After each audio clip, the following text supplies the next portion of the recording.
Hi, and welcome to Beyond the Storm with Selena. I am so excited for today's guest. Today we have Nina, and any of you that have followed my story for a while on TikTok have heard a lot about Nina. You probably have even seen some of our videos. Nina is described in my story as the love of Stephen's life. And I know that for us, it was a very bumpy road through all of those years with Stephen and Nina together. But because my son had such a great love for Nina, we eventually got to where we loved her too. It took us a while to get there. Stephen and Nina were the complete package for each other as far as she met his crazy right where he was at. Nina spent a lot of time in our home. She helped with rehabbing Stephen after his injury. She was there on the last day that he was with us. So with no further ado, welcome, Nina. Thank you for coming today. Hello, hello. I'm glad you're here. It's a rough ride here. A lot of tears, I drove past the old house and seeing that the blinds were tore up on the house and things like that. And You're talking about the house that we purchased? Okay. Yeah. So when Stephen and Nina left my home after his injury, we purchased a house for them to move into. And when things went south and Nina left and went back home, Stephen had relapsed and she was, I'm done, I'm out. He ended up moving into a studio apartment, so driving through town probably was hard. And seeing a lot of your history here with Stephen. Yeah. And a lot of what happened to Stephen after your Jelly Roll came on the radio. I'm Not Afraid. Pull your mic up close to you. The Jelly Roll song, I'm Not Afraid, came on the way here. Oh, that's perfect timing. I'm coming into town, and all I could think about was sitting outside of the little funeral monument thing that we kept talking about all the time that we did the Halloween candy thing at. Oh, the mausoleum? Yeah. The mausoleum, yeah. He was always wanting to dip off into the mausoleum and scissor kick, Every time I see it, I'm like, that nasty boy. Yeah, I bet. So I just was thinking about that, and I was talking shit to him the whole way here, or just bawling my eyes out. And just driving past houses and seeing people outside that had their finger in on the end of his demise, just out with their dog and smiling and walking around their yard. It's hard for me to walk or drive through this town and see those people out walking like nothing has happened in their life. And Stephen paid the ultimate price of drug addiction. It cost him his life. It is difficult to drive through town and see the same people that participated in his harm walking, moving about when their life did not change and our life was shattered by their actions. And I agree, that is hard to see. Yeah, it just doesn't seem fair that, they should be in as much trouble as he was for the end actions of everything, I just feel like birds of a feather flock together, and you're guilty by association if you can hit me for conspiracy for letting somebody sell drugs in my house and I go to prison for it. Why the hell aren't these people going to jail? That falls back on our local law enforcement. Watching and helping him get high. Yeah, that falls back on our local law enforcement, which I have to walk a very fine line with because I have to work with them in order to make change in the community. Meanwhile, our family probably was impacted the most by their uncooperativeness or their they were unwilling to prosecute those people involved. I ask myself that daily. I will not publicly say who, but there are several police officers that feel that that was wrong, that Stephen did deserve justice. And although that, for me as a mom, I'm grateful that an officer recognizes that. I'm disappointed in the agency for not pursuing that. I think they assumed that we were just going to go crawl off into a hole and Let it roll silently. let it roll to the side, and we were going to move on with our lives. Little did they know how much of an activist I was going to become, how much I was going to try to help change the culture of the community with the tolerance of the drug use in this community. I don't think they expected any of that. And now they have to work with me, and they know they have to work with me. Yeah. And I'm not trying to create an adversary relationship, and it would turn adversary if I started pointing my fingers and telling them they did their job wrong.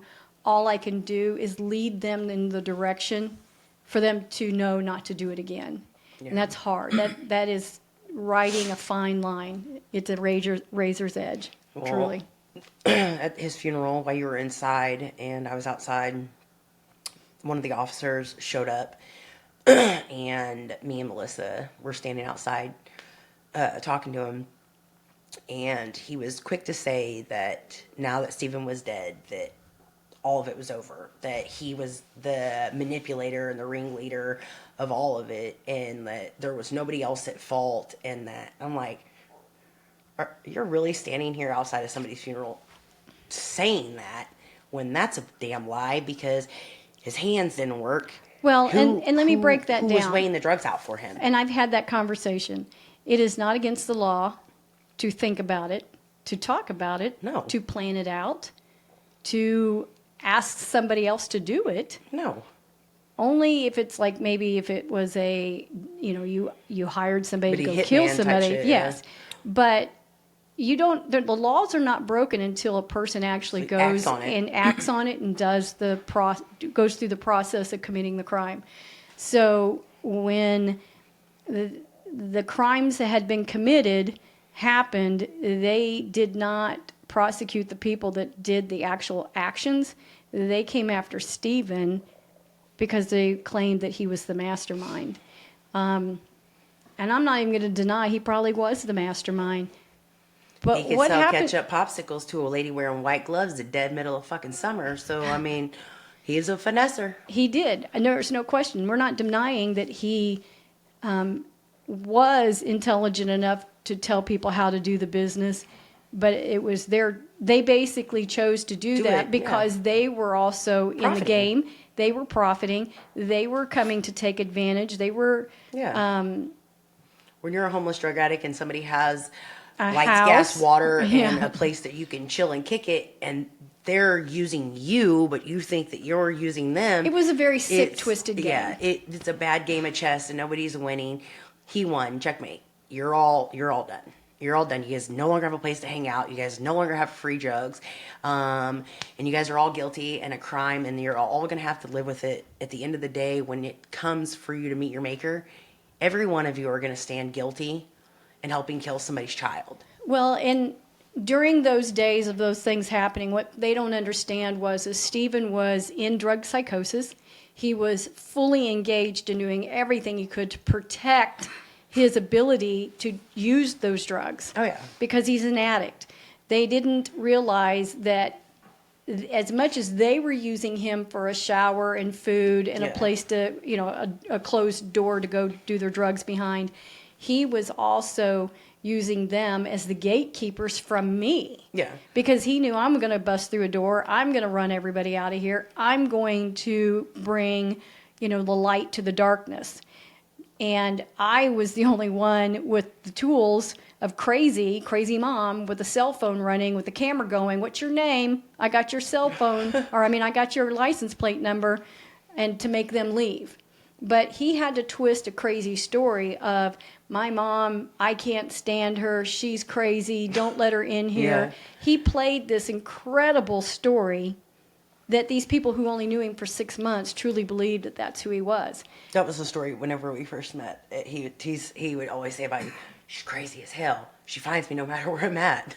Right, but when he would settle down, yeah, he was right here.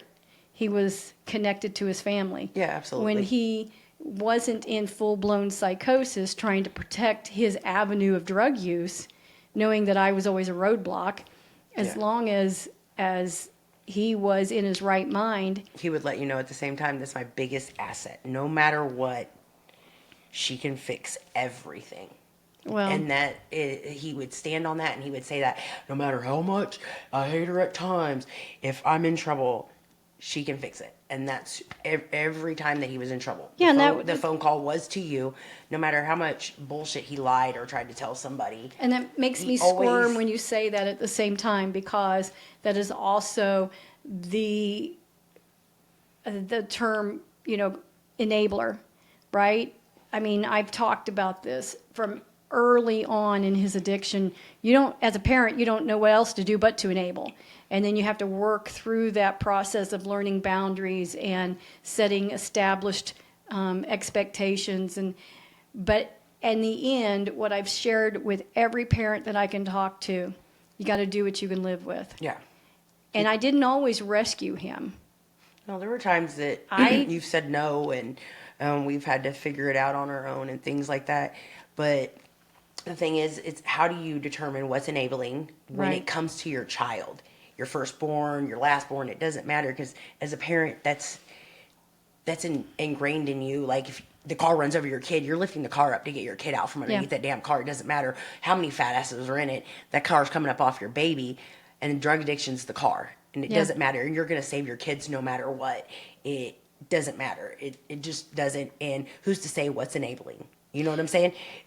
Who gets to determine what's enabling? Whether you gave your kid a sandwich exactly. or you washed his damn clothes. So because you want your kid to have good hygiene and keep those things about him, that's enabling. No, and I don't believe so. that is enabling. But I some agree people with will you say on that it is. And that comes from the old theory of tough love, which was wrote in 1968, and we've evolved way beyond that since then. So I get real offensive when people want to talk about tough love, because tough love would not have afforded a relationship with Stephen. And if I had not had a relationship with Stephen, I wouldn't have been there on the very last day, on the very last breath of his life. Yeah. So tough love was never an option for me.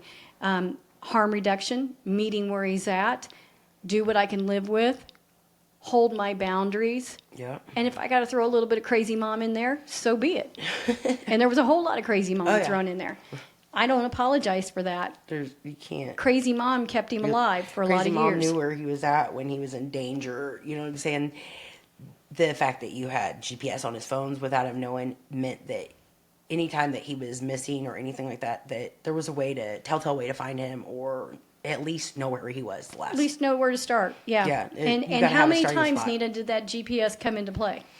I can't count how many times, but I can count how many times you've sent phones with them on it. Like, oh yeah, I'll get you a phone, but yeah, I was always willing to get you a phone. It's coming here first, and it's got to be shipped here. And right? Then I'll send I'll it to get you a phone. Just let me have it first, so I can get in there. Even the sober living house, that lady, when she went and picked the phone up, and then you talked her through it and had her install the GPS on it, and then you had it for like 2 or 3 days. 2 or 3 days. And he went to go get dope at the apartment complex, and he lost it. It was like right on the fence line, and she, quote unquote, couldn't find his phone. Right.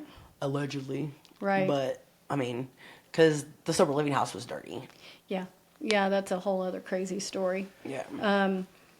So let's go back to when Stephen, let's just start there, okay? Let's start with, you all ended up, there was a situation where you ended up in jail, and Stephen ended up being extradited back to Seattle.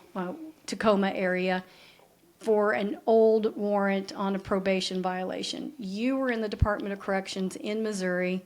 He was out there. I had lined him up with a sober living house for him to stay at. And we discovered very quickly that sober living house was a dirty house, that they were multiple houses that the man owned. House, the good boy house, and the bad boy house. Right. And all the bad boys, he said, he kept them separated. And any of the men that were, because the dude was building, he was building homes or whatever down there. Remodeling them. Mm-hmm. And so he was making hand over fist money, and he's using all the people from the bad house. Like, this kid is a thief, this kid is a drug dealer. So he's got them stealing lumber from here and stealing lumber from there. And he's okaying it and saying that they're passing drug tests and all these things, when that's not even the case.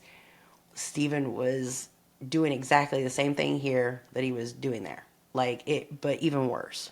So Yeah, he was. He didn't have a mom there chasing his tail out no, and there. they had the lady lying to you, telling you that he's on the straight and narrow and Yeah. he's doing good. Sure, he is, because that's not what he's telling me while I'm sitting in prison. Yeah. About it.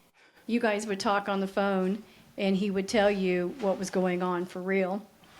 And some of that you would filter back, but not all of it, because who wants to tell somebody's mother what's really going on? But Yeah, there's.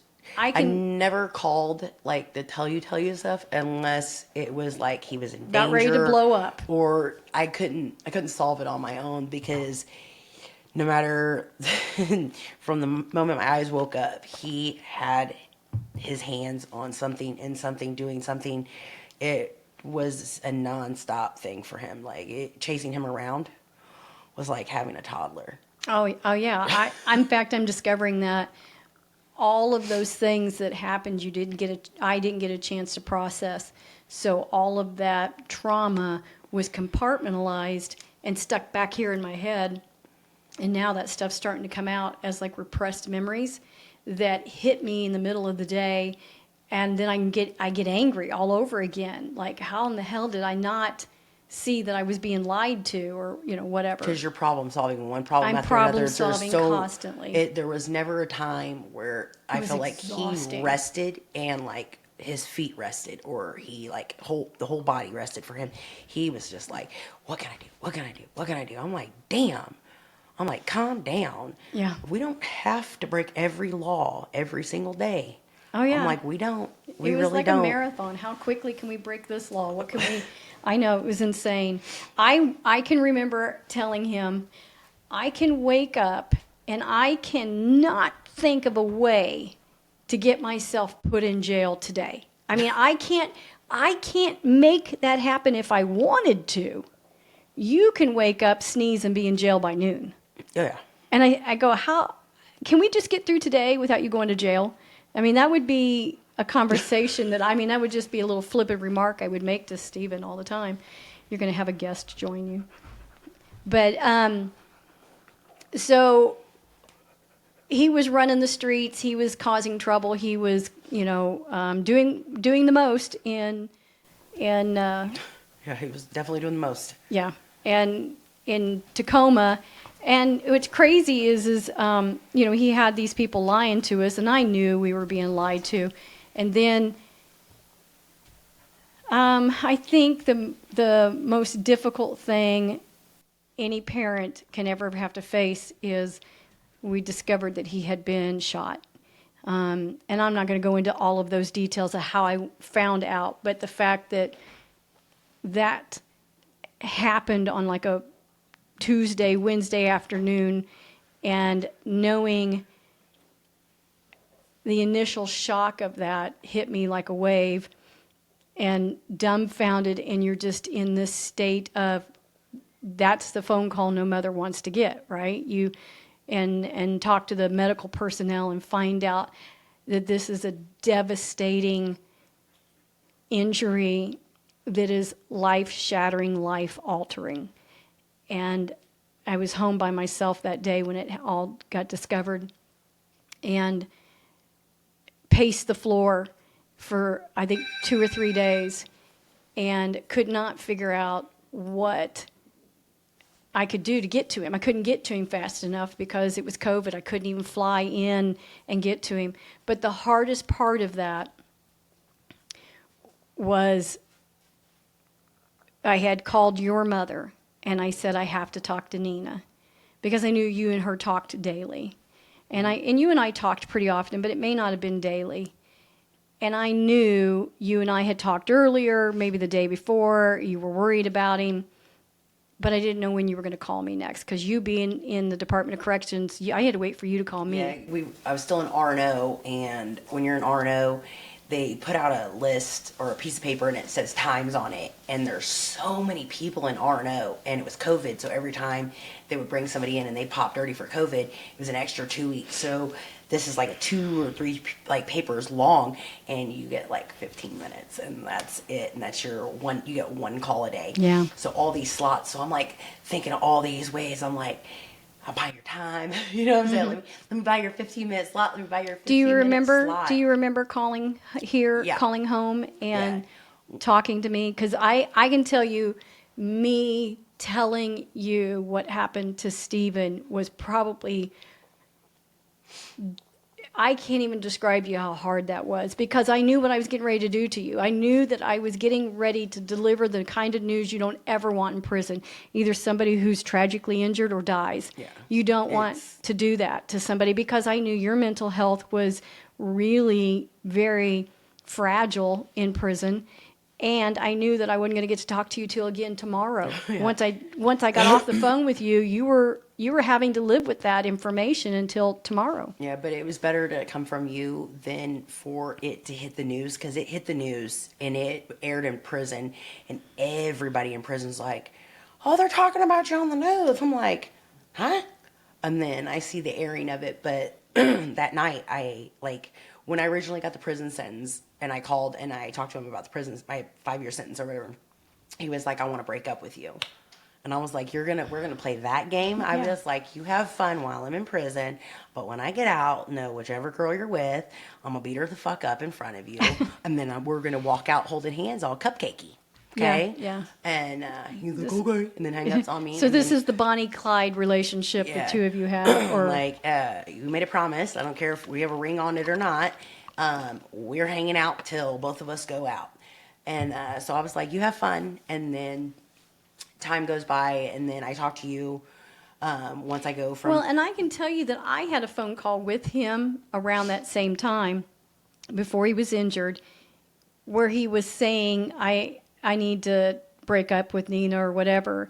And I told him, I said, Stephen, I said, you get this close to somebody and you're afraid. That's all this is. This is just fear. Yeah. You know, and I told him, I said, you're just acting out of fear.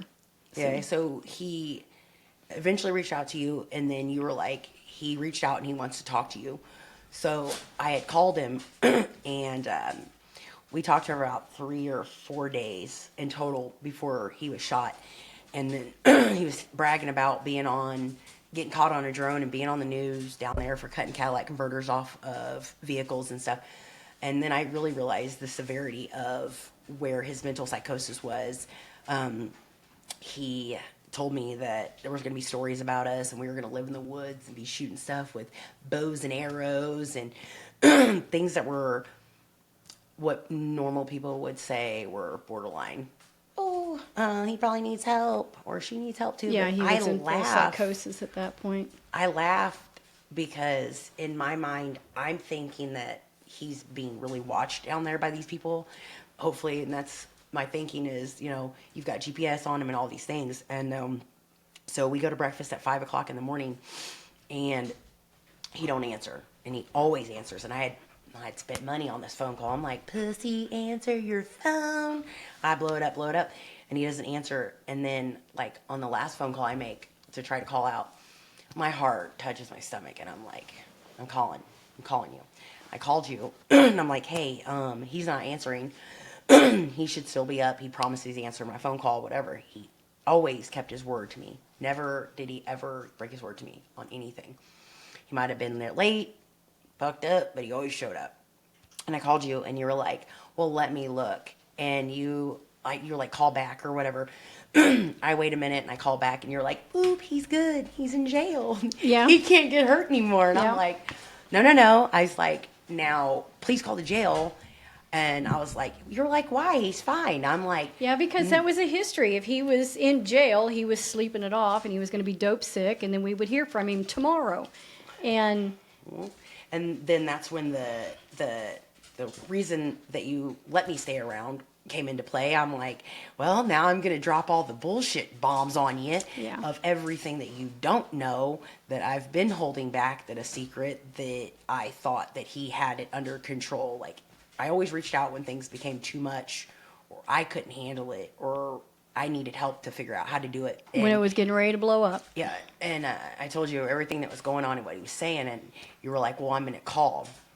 So I give it a little bit, and when I call back, you were like, it's saying that when I called, you said the cops told you that that wasn't a police department. It was a holding facility or something like that, and that they were going to call you back. So hours go by before I can get to you. I call my mom, and my mom said something about I needed to call you back. And then when I called back, you were like, this is what's going on. That Stephen had been shot. And I don't even remember that phone call, other than I can remember dreading for when you were going to call back, because I knew that the information I was going to give you was going to be life-changing. But I honestly don't remember having that conversation with you. That conversation catapulted into me going to the hole. I ended up putting my hands in an officer's face. My mental health was off the charts at that point. I was already trying to get medication or whatever with everything that was going on, and just to hear that, I don't know, it sent me over the edge, because I'm thinking he's not going to make it, because he was a John Doe already there, and he was in critical condition already. He was on a ventilator and all these things, and that's all I could think about is he's going to die, and I'm sitting here, and there's no way they're going to let me leave to see. I'm going to miss all these things, and I'm not going to be able to keep my word. It's terrifying to say the least, to know that, there's a possibility that this motherfucker, I don't know, that he's can't walk, that he's going to get up and walk away and then be gone, and then nobody's going to know what's going on. I know with you him. said that. I got a comment. When they first told me, when the detective told me that he had been shot and he's in the hospital, and I said, okay, how bad is it? And when I say that, because Stephen had been shot before, twice that we know of, and Stephen being shot was always like a ricochet, and it hit his foot. It was these lucky shots that never truly injured him. Just slowed him down. Yeah. And I'm thinking, okay, he's been shot. I mean, I don't want to make it sound like I didn't take that information in, and it was devastating. It was. But at one point I said, okay, wait a second. If he's in the hospital, so that if he can get out of that bed, he's going to leave that hospital. Oh, yeah.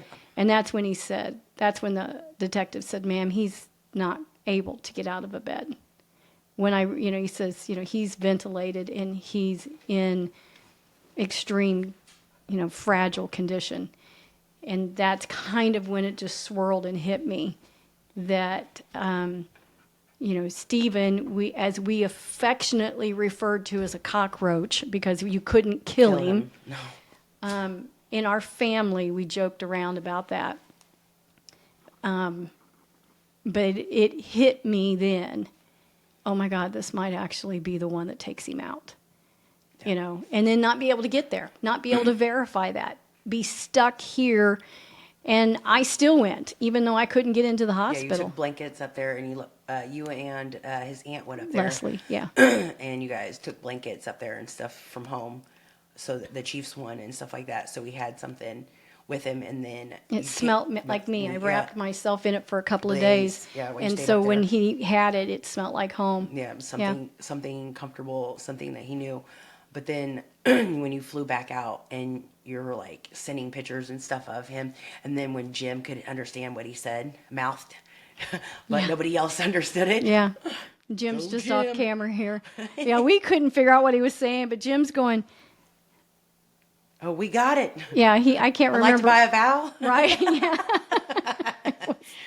It was weird because Jim was like, how do you know that's what he's saying?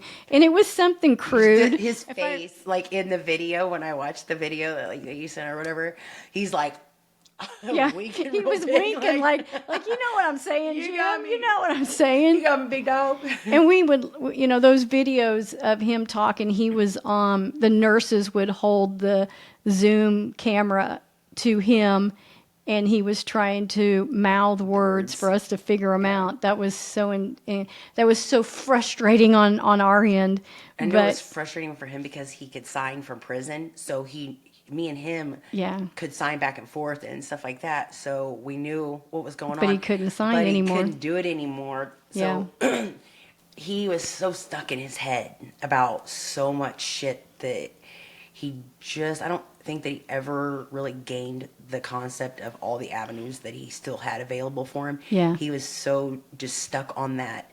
He's not a man anymore because he can't pump fear into anybody. Yeah, That I will say that, so I flew out there. I spent 5.5 months in Seattle. Um, I I don't know if any of those nurses or staff will ever see this podcast, but I can't thank them enough. There was a traveling nurse that is from Arizona. She was amazing, Tammy. she was there for a while with him. She was in and out with him quite a bit. She was amazing. I've kept in touch with her through Facebook. Is she the one that was opening Christmas presents with him? Wasn't she the one that was helping him hold up the "I love you" sign? That was a different one, and I cannot remember her name, but she was. She was really amazing with him. Yeah, she was. She did really good with him. And so, and there was a physical therapist, and there was a speech pathologist that was from Poland with a very strong accent that she ruled with a iron fist, and he loved it. He needed it. If you had to tell him what to do, how to do it, when to do it, if you didn't, and she would, in her accent, she would say, "Stephen, you will do it my way," because she was trying to teach him how to swallow again so he could come off the ventilator, or off the tube feed. And that was a big thing for him. Like, it took him 2 tries of the swallowing test. He and when you say 2 tries, it means you have to go back on thick liquids, and it would take a week or 2 before they would give you a second try at it and more therapy. And his first failure, he was so devastated. That was a rough one for him. But when he was able to have them ice chips and stuff like that, I think he was obsessed with drinking. When that happens, and they said that it happens with patients at times. Because you get you feel thirsty, you feel dehydrated. So we went through a lot during that 5.5 months to try to get him home. We had over Thanksgiving, we almost lost him. He had pneumonia so severely that he had mucus plugs that were causing his O2 levels to drop in the dangerous 70s, and of course, it was a holiday staff, so nobody was used to his normal behavior. He was lethargic, and nobody picked up on it. And we, as a family, came in and started throwing a fit and made that staff understand he's in danger. Finally got the right people in there, and sure enough, they ended up taking him down to the ICU. And that was because he also had that bed sore. He had that bed sore within the first week of being there. And that was stage 4. That was the stage 4. And they ended up cutting some of the... That was after he was released from that hospital. We went, but we found out he never got out of the ICU. He never made it into a regular unit. He did go to a rehab unit, but he failed in the rehab unit, and that's when he got sick, and he went back to ICU. Yeah. Then... this was around December, Christmas time, at the end of December, and then come 1st of January, or we were hearing rumors around Christmas that hospitals were going to shut down again because of COVID, and I wasn't going to be able to be in the hospitals with him. So I decided we're taking him home. We're not, if I'm not able to stay out there with him, who's going to advocate for him in a hospital? We almost lost him. So I made a plan, and I called Jim and my husband and said, we have to figure out how to get him out of this hospital. And we still had to figure out where we were going to take him here in Missouri. And he had Washington Medicaid, meaning once we moved him into Missouri, there was a whole process to get him into Medicaid here in Missouri. Yeah. But we had figured out, okay, if we fly him into Missouri, into Kansas City, and we leave the hospital and go directly into we leave the airport, go directly into a hospital, into the emergency room, then they can't deny him. They would have to take him anyway. They have to take him anyway. And now he's in a Missouri hospital, so now Missouri Medicaid he has to apply, and he has to be treated. and Medicaid will pay for 3 months previous Yeah, care. backward. So I was like, let's just get him out of here. But he also declined in flight, Yeah. which benefited him in the long run because that put him into the hospital as a An patient to emergency. keep, Yeah. because he had he had a UTI. Yeah, he had an out of control UTI that caused him to have autonomic dysreflexia, but his white blood count was out of control. because that bed sore was And horrible. then once they got him in here, he went to North Kansas City Hospital. He then got wound care doctors. He got everybody on board, and he spent another, I think, 4 to 6 weeks in North Kansas City. And just coincidentally, Nina was coming home from DOC about the same time he would be getting out of I came home. He picked me up at the Greyhound. We went to North Kansas City Hospital. Seen him there, and then Nathan came up there and seen him. And then the second day we went up there, and they brought him back in an ambulance Yeah, here. brought him home in an Yeah. ambulance. That was crazy because trying to get him in and like from their thing over to the bed, he was so fragile and like Oh, he was skin and bones. He was pale white, Oh. like they had cut, like he had like jaundice, kind of is what it looked like, is what he had. All I kept thinking about was how fragile he was and how rough I am with. I mean, I was rough with him before. Yeah. You know what I'm saying? Like we played a lot. We horse-assed around. You know what I'm saying? There was a lot of horseplay, way too much horseplay. You know, and there was a lot of what do you Well, call you were just physical with each other. Yeah, and I just like to rough him up. Yeah. Let him know I love him. Well, and for us,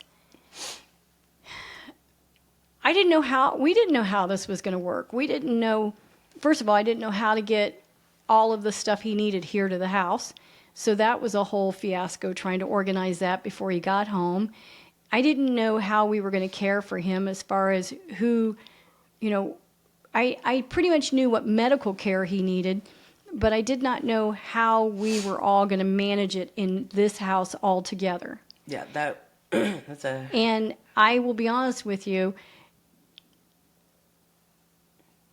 It was a lot. We were on top of each other. We were in each other's asses. Everybody was cranky, and it takes a village to take care of him. And Yeah. had I not been in a CNA prior to this, and then I didn't know any of the care, I missed out on all that. you learned like, out. Yeah, you missed out on all of the. Yeah, because I important had to things. show you a lot of stuff. But like I had taken care of a quadriplegic before that, so the basics of taking care of him was okay. Like me picking up on him by myself and things like that. Like all those things were second nature to me. Plus I loved him, so I was trying to be extra careful with him at the same time. But like I felt like if I didn't keep treating him the way I treated him before, he would have been angry. He would have been angry at me. He would have talked to me crazy. He wanted his dignity. He did, and Yeah. like a lot of the bullshit around here was a lot of the arguing for us was him sending caregivers home early and then being like, Well, I hang on a want them second. to Let's take care of back me. up just a second. Some of that was because neither one of you had ever been together clean. Sober, yeah, You guys were having to learn each other clean. yeah, And you guys had always been in active use during your relationship. So having to navigate that and under the microscope of being in his mom and stepdad's home. yeah. That's an lot. awkward situation to start with, but then you put in the fact that he's quadriplegic, the fact that we're eagle eye watching everything to make sure that nothing is bad, making sure you're not relapsing and bringing it into him, making sure whoever's coming into the home isn't bringing stuff. And by the way, I'm trying to work full time. Yeah. I'm trying to step back into my job. And we had some bumps in the road when it came to caretakers while he was still here in this house. Oh, yeah. We had to get rid of one that that had crossed the boundary and brought him in something. We ended up getting rid of her and then brought in a new caretaker. And although she wasn't willing to bring him in any drugs, she did drink his Kool-Aid of the bullshit he was trying to feed her, and he was trying to make her protect him against us. And we're like, motherfucker, this is our house. You know, And it was his way of having to control. That Yeah. was Steven's issue. And then once we got moved into the house, that same caregiver decided it was okay to take naps while Stephen was taking naps. And I I'm on the camera looking, you know what I'm saying? But I'm talking about Melissa. Yeah, Melissa. Melissa We had was- Melissa and the redheaded girl Yeah, at the same Melissa time. was a good caretaker. She absolutely was. And she cared about him, and you could see it. They joked and they carried Yeah, on. she was but the first but she caregiver got a to little help over. me. She got a little over possessive with my position. She kind of didn't understand. She didn't have the history with Stephen Yeah. to know that he was bullshitting her. Yeah, and because who the knows day what the, he was telling her when nobody was right, around. because the day he was sending me text messages, calling me a cunt, telling me to fuck off, I hate you, all of the crazy, the bullshit. the bullshit, and I had screenshotted it and sent it to my husband, who was here at home. I was at the grocery store when this was happening. He was at home. He comes into the house, and I evidently, from how he explained it, he walked up to him and told him, if you weren't in a fucking wheelchair, I was I'd here knock that your day. ass off. He goes, I'd punch you right in the mouth. Yeah. He said, Yeah. don't talk to her like that. But Melissa was offended by that. Stephen was out of pocket with a lot of shit, though. Like, if it wasn't his way, then he got nasty and out of pocket and shit. He was quick to run his mouth about some shit, but then want to backtrack on it because he's gonna need you. He's like, don't touch me. Like, Yeah. whenever we first got here, he didn't want you to touch him at first, and then he was down for the program if I was like worn out. And Yeah. he would run you until there was nothing left in you, and then be mad because you don't want to fucking get up or do something for him, and then he'd be like, oh, ugh. I'm like, oh yeah. Yeah. But yeah, and I mean, I don't have any issues with Melissa. We knew she just didn't realize she was getting played. Well, she didn't realize until we got to the other house when he started hanging out with the neighbors, and then he OD'd at the neighbors, and they wheeled him out in his wheelchair and left him in the middle of the damn street, and went over and knocked on the door and told her, hey, he's OD'd, but mind you, you're the one fucking smoking drugs with him, so let's keep it 100. You just smoked with somebody, you held the foil while he smoked, and then Yeah. OD'd, and then you wheeled him out like he was the problem. Yeah. I don't care if he begged for it or not. If that was your Somebody kid, crossed the moral line. Yeah, you shouldn't of be doing it. Assisting a quadriplegic in getting high. Yeah, and then he overdoses, and then you want to go run and get the help. yeah, and then at that point, Melissa was like, "Whoa." Yeah. She was like, between your mom being crazy, you're being I'll wear that hat proudly. an addict, and pretty sure your girlfriend's mentally unstable. She was like, this is the fucking loony bin, and Yeah. I'm done. Yeah. And I get that because she had small kids. Her husband was trying to do something influential within the city or whatever, and she just didn't want the stigma of all that coming back on her and her kids and things like Yep. that, And then the other caregivers coming, I don't get that, how you are a caregiver, but you think it's okay to take a nap while you're taking care of your client. What if he would have aspirated while he was sleeping? There are so many things that could have happened to him, Mm-hmm. and you're in my living room napping, and I'm looking at it on camera, calling you. I'm like, how about you wake the fuck up? This Yeah. isn't your baby. Yeah. This is a grown man, and he can't yell for help because his vocal cords are messed up. He's got a how the hell do you hear Yeah. somebody whistle that can barely But whistle you know, it's while they're really sleeping? funny because that was about the same time that you and him were splitting up. Yeah, because he still relapsed and he was just he's still a mess. finding ways to finagle it. While I go to work, he'd send the caregiver home, and then he'd go next door and get high with them. Like, she was calling me. She was like, Steven just sent me home. Yeah, she And would I'm call like- me too. like, The- Jesus. I think the third or fourth time that happened, she called me, and I went over there, and he didn't see me pull in, but he left his cell phone at the house. Yeah, I remember that day because you had messaged me about it, and you were like, I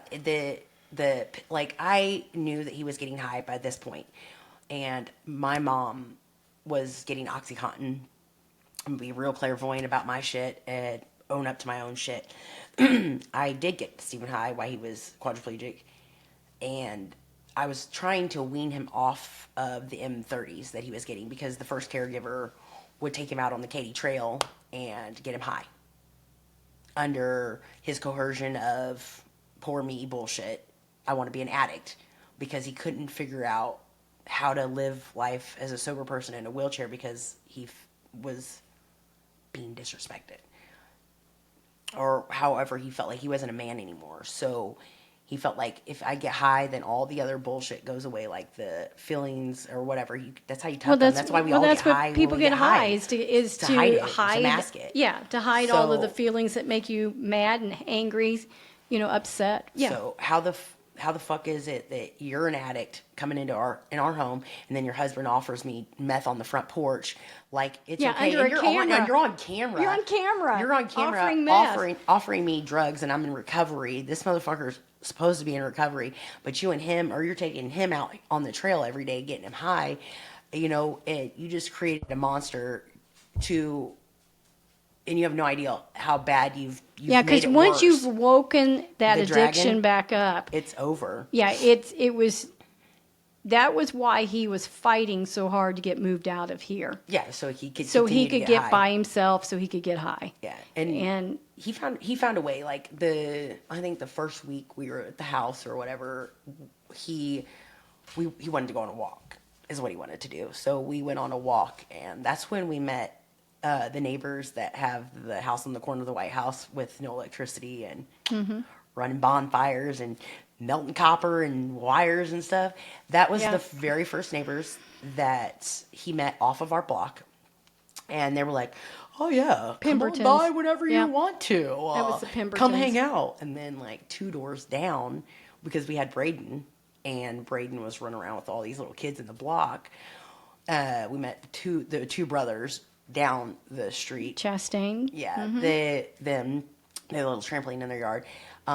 They also offered, to smoke with Steven behind my back. So whenever I would go to work and he would send the caregiver home, he was going over there hanging out, and then like he would come back home and be home. And see, we were putting GPS on his wheelchair, and he didn't even know it. We had the GPS on his wheelchair. That's how I found out who was getting him high as well. Yeah, but the neighbor lady hooked him up on the dark web, and he thought that he was going to buy these M30s offline, and then you gave him some money, like of his money, like just a little bit of his money. It wasn't even much. Yeah. He told because I was managing his money for something. I can't remember what it was for. All of his stuff, like I took care of all of it because I was his legal guardian and conservator. But he doesn't know how to spend money. He had $10 and he was a freaking millionaire. He was at the Ritz shopping it up. I'm like, baby, you got a cheeseburger, $10 and a cigarette. We're not rich. He had no concept of how to manage money of what it was. So that was always a problem. He couldn't handle money. There was no way that you couldn't. No. He had no idea what groceries cost, what any of those things, and he was just like, caution to the wind. But he played a good game of chess though. Damn, he did. He was good. He was very good at hiding it. Like he had me fooled for a little bit until and then when he came clean about getting high with the neighbor. And so I asked my mom for an Oxycontin, and I cut that motherfucker in half, and I gave him half of it, thinking naively that I could wean him off and keep it a secret. But that wasn't even the case because it was way deeper than what I had really had realized. He was reaching out to his brother, trying to get his brother to help him finagle mailing drugs to him and things like that. He was dead set on buying those M30s offline, and he was obsessed with it. Oh yeah, he was obsessed with it. The dark web was his best friend, and when you're in a position when you're stuck in your head and in your body, and there's no way to get up and run. Yeah, because that's all he had time to do on. He was obsessed with watching. I kept finding, when I would go over to help do stuff, he would be watching podcasts on how to manipulate, mind control podcasts. he was so in his head. My guess is that he was already in psychosis. He was. And he was, I mean, and it didn't take much to get Stephen into What was psychosis. the book that the 7 Laws or whatever that he read in prison? Yes. Oh my God. That book, he lived by that book. He was like, I got it under control. Like, he could tell me, like, he could make you think what he was thinking and all these things. I'm like, you're a bad shit. Seven Fucking, somethings of 7 laws, persuasion. the 7 laws of, some Yeah, stuff like that. And I was like, a lot of times we all just went, okay, hey. Stephen. Mhm. Yeah, okay. But he was dead serious. Oh, he was. There's nothing that he couldn't do. And He's conspiracy just so fucking theorist, smart. and Oh, you know, yeah, I loved it. so his mind was already in psychosis at that time. He one shot in and he was in psychosis. Yeah, It was he over. easily slid into psychosis. When you left, there was a big blow up with all of us. Oh yeah, I mean, it's he got real bad. Michael Jackson. yeah. He was Just lightly saying that. and then when you left and you went to your home, the brunt of taking care of him fell back on me and some of my family members to try to help fill in. And Amanda was the new caretaker who came in. And he didn't make it easy for nobody. Oh, he did not. Drag foot the whole. Oh, he was the whole horrible. way. And then he was going to move. I'm going to move. I'm going to go live with Nina. I'm going to go live with Nina. And we fought. I'm like, no way, you cannot go move in with Nina. That isn't going to work. My house was unhandicapped accessible. My bedroom's downstairs. We had nothing planned out, but other than that we were going to do the link up, stink up again, and we was going to be Bonnie and Clyde. But once he got there, and my mom was already sick and dying, and then he legally says that he required 12 hours of care. But he required 24 hours of care. Oh, yeah, 24. No matter what you did with him, how you did it, he found a way to fucking keep you up 24/7 and want to watch him. And, you know, when I realized, like, it was too much was when the day that he went to the hospital from the house and he was having a heart attack or a stroke. Okay, so you know what that was. He was overtaking the mood stabilizers. Yeah, I didn't realize that until he was tripling and we were on the same one, and he was having the caregiver. I wasn't taking mine. So he was having the caregiver sneak my pills out of my bottle and then give him his, so it never looked like that I was never the wisest, because I let him use the trazodone and stuff like that for sleeping and stuff like that, because we were both on the exact same medication. So he was just siphoning them out of mine, and then we never really even noticed it. So what had happened was it was clamping the arteries down. Cerebral. I can't say that word. Cerebral artery was pinched, or it was clamping down on it, causing these massive migraines. And it wasn't until we got him over to St. Luke's Medical Center, and then they had neurologists on the case. They had a team of neurologists that went through a lot to try to figure out what was wrong with him. Because I know that when he was having those headaches, he was absolutely miserable. Like he's like that day that it happened, I'm like looking all over, and he's like, get me naked now. Like, I couldn't get his clothes off of him. Well, he thought it was AD. He thought it was AD. I mean, even though he was having AD symptoms, and the headache is what spiked the AD. Yeah. Right. So he just assumed it was something wrong with his body. Right. I remember the day that he is like, go in there and ask Jim where his balls sit. And I'm like, not fucking asking Jim. Okay, so we got to explain what that means. Okay, so AD is autonomic dysreflexia. For anybody who's quadriplegic, your body will tell you if something's wrong.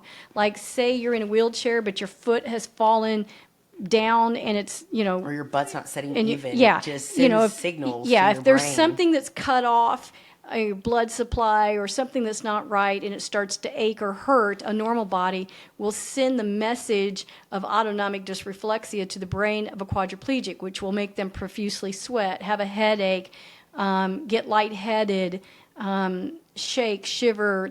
There's like 10 or 12 symptoms. He had the profusely sweating, bright red in the face. Yeah, Like, immediately he would you could know tell. something was wrong, whether it be, whatever the situation is. So for him, the day that he had this massive migraine, he didn't realize that it was the migraine that was actually the problem. He thought the migraine was a symptom of Of it. something else. Yeah, And 'cause- so he was like, get me undressed, figure out what's wrong with me. And ended up being 3 or 4 or 5 weeks in and out of hospitals to discover what it was. But in the meantime, Nina had a mother who was dying, had an unstable household because she had reunited with her kids in the household. my dad had just passed. And her dad had just passed. And My sister just passed. My dad died in October, and then my sister died yeah, on so Christmas there Day. was a just so lot much of crap. turmoil happening in that household. It was not a good place for Stephen. We knew it wasn't a good place, but you almost have to let him go and fail at Even it. one of the neighbors called and said we didn't have running water Yeah. downstairs, like our shower, something silly. And I was like, well, no, he doesn't have a shower down here, but you know what I'm saying? He does bathe. Mm-hmm. Like, even my neighbors knew that it was like we were coming up an uphill driveway Mm-hmm. for him to be able to come in the top of the house. You know what I'm saying? Yeah, it's a split It was entry. just- You have it to was go just down and too around much. behind the house for him to get into the house. Yeah. It was not. But I said that a million You let him times. learn. You can't do that. So he goes and he does Does it anyway. And So- when he spent that time at Nina's, and then Nina was like, enough's enough, he went to the hospital. Nina had to tell him, you can't come back here. This cannot work. We are done.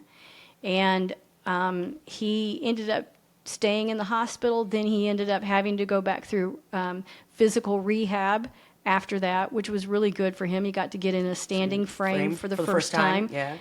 There was actually some good progress that happened. I think that was the second time, because the first time is when he was here and he went to Columbia for physical rehab, and he got to get in that standing frame, and he was trying to learn how to self-transfer. Yeah.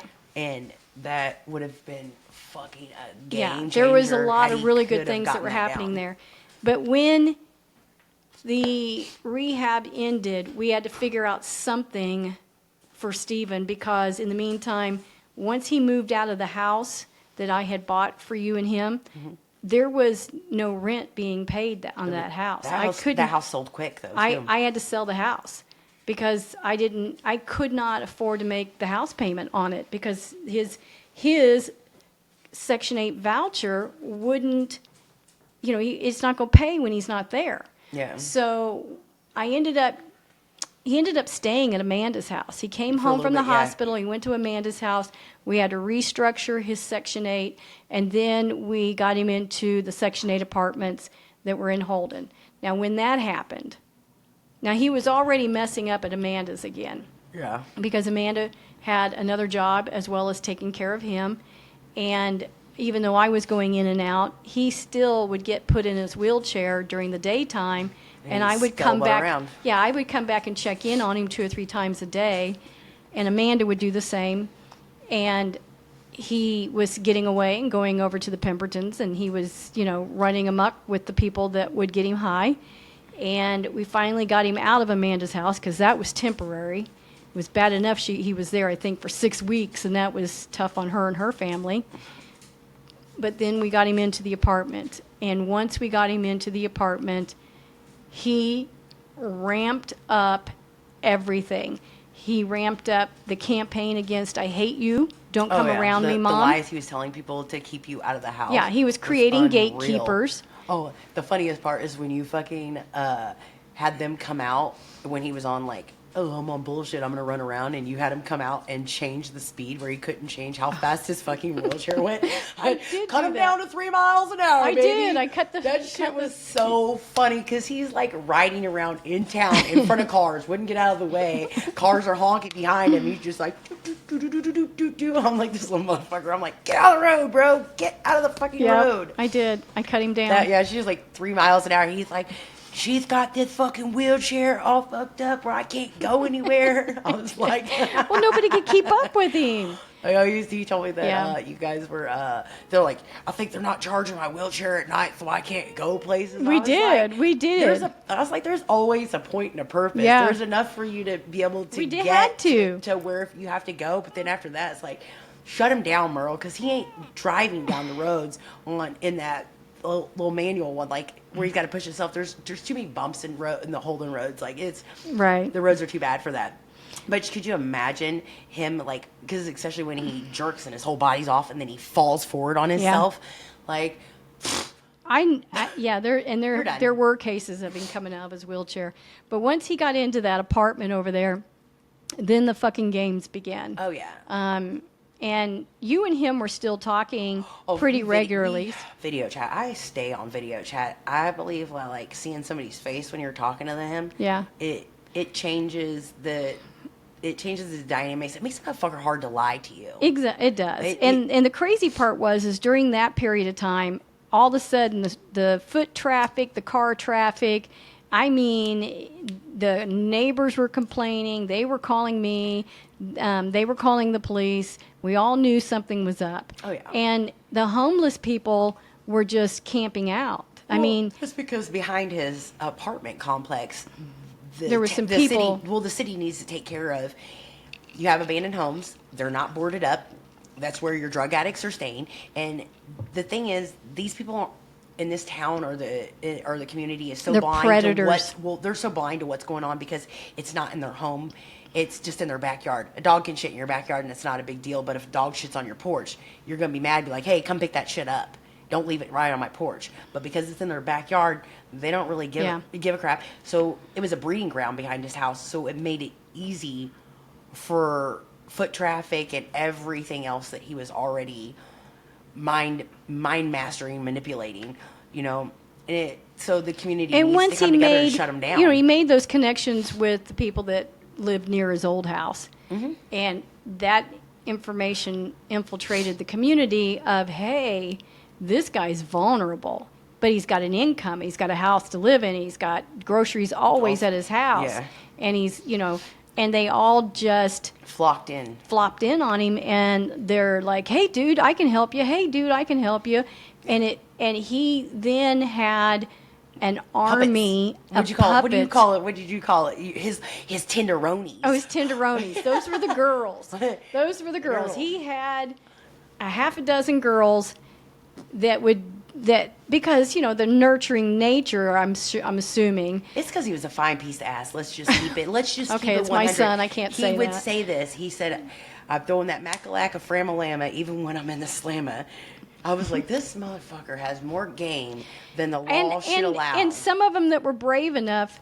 There was one particular lady that was somebody that I knew that I assumed that she would be on the up and up and not. I knew she drank. I knew that she liked to go to the bar.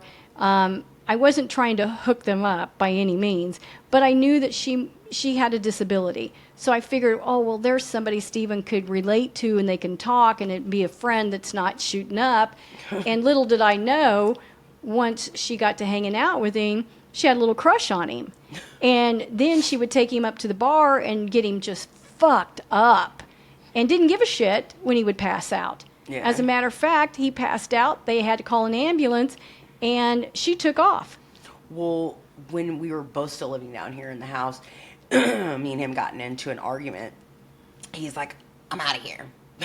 Okay, go on. Yeah, he went down to the bar, He went down to that bar, and I'm like, where the fuck did he have money to buy liquor? But when he came back, he was drunk. So after I got him into bed or whatever, the next day after I work, I went down there and I told the lady, I was like, don't get him drunk anymore. If he comes in here, you need to call and reach out to his family. He's on a lot of medications. The shit could kill him. He's a drug addict. I've done the same thing, like, same bar. Stop helping him out. He's not funny. He's not cute. He is cute, but he's not fucking funny. And he's just coming down here, and he's going to cause a problem down here. Yeah.